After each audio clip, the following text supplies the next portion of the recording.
Jharkhand cabinet की बैठक में कुल 70 प्रस्तावों पर मोहर लगी। उसमें गया पुल चौड़ीकरण के प्रस्ताव को भी पास कर दिया गया।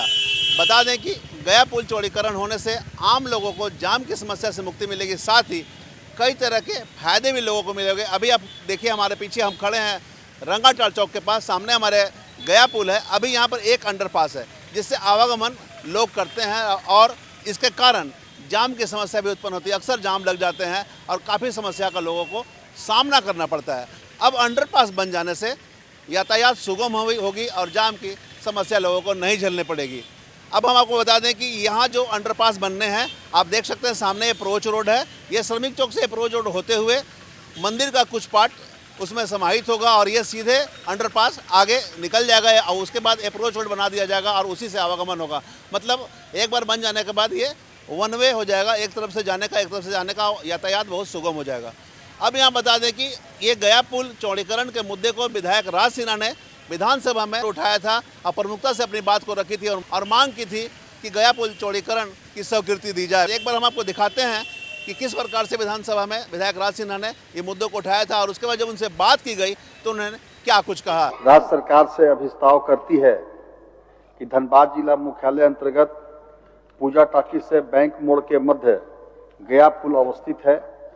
पुल पूर्व से प्रस्तावित गया पुल अंडरपास के निर्माण हेतु कुल 6 बार निविदा प्रकाशित होने के बावजूद अदिनांक कार्य प्रारंभ नहीं हो पाई है। यह अंडरपास घनी आबादी के मध्य तथा धनबाद गया मध्य रेलवे के रेलखंड पर अवस्थित है, जो शहर को 2 भागों में विभक्त करता है। पूर्व से बने संकरी अंडरपास होकर सड़कों पर प्रत्येक दिन हजारों गाड़ियों का परिचालन होता है तथा अंडरपास के अप्रोच सड़क मार्ग जिला और राज्य के प्रमुख पथों में से एक है। प्रत्येक दिन आम जन के साथ साथ गंभीर मरीजों के आवागमन में पथ पर जाम से परेशानियों का सामना करना पड़ता है, जिससे यह परिलक्षित होता है कि इस अंडरपास का निर्माण होना अत्यंत महत्वपूर्ण है। बरसात के दिनों में यहाँ की स्थिति और भी भयावह हो जाती है। विभागीय शिथिलता के कारण वर्णित अंडरपास सहित अप्रोच पथ का अदिनांक कार्य प्रारंभ नहीं हो पाई है। अतः यह सभा व्यापक लोकहित पर विस्तार करती है कि धनबाद जिला मुख्यालय अंतर्गत उक्त वर्णित अंडरपास सहित अप्रोच पथ का विलंब निर्माण कराकर स्थानीय आमजन व दूर दराज से आवागमन करने वाले गाड़ियों के सुगम यातायात का लाभ दिया है। बहुत आवश्यक विषय था, यह मुद्दा था यहाँ पे गया पुल चौड़ीकरण का और कई एक महीनों से लंबित था मामला। 3 बार टेंडर हुआ, चौथा बार फिर टेंडर हुआ तो टेंडर आया, लेकिन डेविएशन था लगभग 18% एबव रेट था उसमें, क्योंकि उसमें टेक्निकली जो कॉन्ट्रैक्टर थे उनका कहना था कि इतना नहीं बढ़ेगा तो नहीं हो पाएगा। तो इस मामले में यह इसी चलते यह मामला पेंडिंग पड़ गया था। तो खुशी हुई, मेरी बातों को मुख्यमंत्री जी ने ध्यान से सुना। वित्त विभाग में भी पेच फंसा हुआ था, वहाँ भी माननीय वित्त मंत्री से भी मिलकर के हमने बात किया, वहाँ से भी क्लियर हुआ और कल कैबिनेट से भी पास हुआ। तो धनबाद के लिए यह चिरपरिचित मांग था, धनबाद में काफ़ी सहूलियत होगा। यहाँ तक कि मैंने इसके लिए स्पीकर को भी बार बार कहा कि सर आप भी उसी राज्य से जाते हैं तो उसको कराया जाए। और सब लोग सबके प्रयास से चलते कल मुख्यमंत्री जी भी जैसे ही कैबिनेट में गया, मुझे नगर विकास मंत्री ने बताया कि माननीय मुख्यमंत्री जी ने भी उस पर तुरंत अपनी सहमति दे दी। तो इसलिए यह कार्य सफल हुआ और अब आगे की कार्रवाई होगी। बहुत लोग क्रेडिट ले रहा है कि हमने इसमें पहल किया है, तो हमने कार्य करवाया है। चलिए, सबको क्रेडिट जाता है।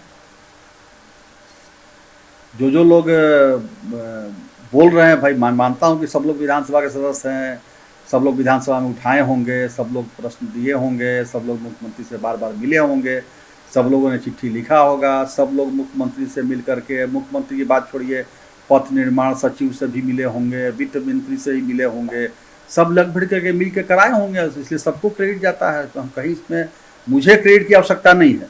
मैंने अपना काम किया, मैं धनबाद का विधायक हूँ। विधायक होने के नाते मेरी जी जिम्मेवारी है, मेरी ड्यूटी यही है कि धनबाद में कोई मामला फंसता है तो उसको विधानसभा तक, मुख्यमंत्री तक, मंत्री तक, सचिव, विभागीय सचिव तक मामला को पहुंचाऊं और कोशिश करूं कि वो मामला जल्द से जल्द क्लियर हो। मैंने उसको किया। अब इसके आगे कौन इसका क्रेडिट ले रहा है, कौन नहीं ले रहा है, क्या कर रहा है, वो मैंने यहाँ सब सामने है। सब तो सोशल प्लेटफॉर्म पे है। मेरा भाषण विधानसभा के अंदर मंत्री से बहस, माननीय मुख्यमंत्री से जब भी मिला, जब भी पत्र दिया, या माननीय वित्त मंत्री से भी मिल करके इस विषय में बात किया। सब कुछ तो सोशल मीडिया के प्लेटफॉर्म पर है, पब्लिक प्लेटफॉर्म पर है, इसलिए कुछ तो है नहीं छिपा हुआ। तो जिसको लेना है भाई, हम तो यही माने हैं कि जनता का क्रेडिट है, जनता हमको चुन के भेजा है, तभी ना हम इसका कर पाए। तो एक दो आदमी नहीं, पूरे धनबाद की जनता का क्रेडिट है कि सब लोग की इच्छा के अनुरूप यह काम पास हुआ। मेरे को क्रेडिट की कोई आवश्यकता नहीं। विधायक राज सिन्हा ने धनबाद की जनता का आभार जताया है और साथ ही कहा है कि बहुप्रतीक्षित उनकी यह मांग थी जिसे पूरा कर लिया गया। अब आने वाले समय में जाम की समस्या से धनबाद वासियों को निजात मिलेगा और एक सुगम यातायात की व्यवस्था कायम रहेगी। यहाँ बता दें कि अभी हम जहाँ मौजूद हैं, आप हमारे सामने देख सकते हैं, जैसा कि पथ निर्माण विभाग के कार्यपालक अभियंता ने बताया है कि जो अप्रोच रोड अंडरपास होकर आएंगे, संभवतः या तो यहाँ या फिर थोड़ा सा आगे यहाँ पे अप्रोच रोड निकलेगी और जो आवागमन का साधन होगा वो वन वे होगा, मतलब इधर से आप आ सकते हैं, उधर से जा सकते हैं। उससे व्यवस्था सही रहेगी, साथ ही जाम की समस्या नहीं झेलनी पड़ेगी। साथ ही जैसा कि कार्यपालक अभियंता से वार्ता हुई, उन्होंने बताया कि कोई छत्तीसगढ़ की शीला कंस्ट्रक्शन कंपनी है, उसे ही काम मिला है। करीब 28 करोड़ की एस्टीमेट बनाई गई है, कुछ और 1-2 लाख बढ़ने की संभावना है। साथ ही कुछ रेलवे के पार्ट्स हैं यहाँ पर, उस संबंध में उन्होंने बताया कि रेलवे द्वारा एनओसी ले ली गई है और करीब 5 करोड़ 60 लाख की राशि भी भुगतान रेलवे को कर दिए गए हैं। अब कोई अड़चन नहीं आएगी। कुछ पार्ट जो रास्ते में पड़ रहे हैं उसे मिलाने की ज़रूरत है, चूँकि उधर से जो वाहन आएगी वो सीधे श्रमिक चौक पर जाके अप्रोच रोड में मिलेगी, उधर से जो आएंगे अप्रोच रोड यहाँ बना दिया जाएगा।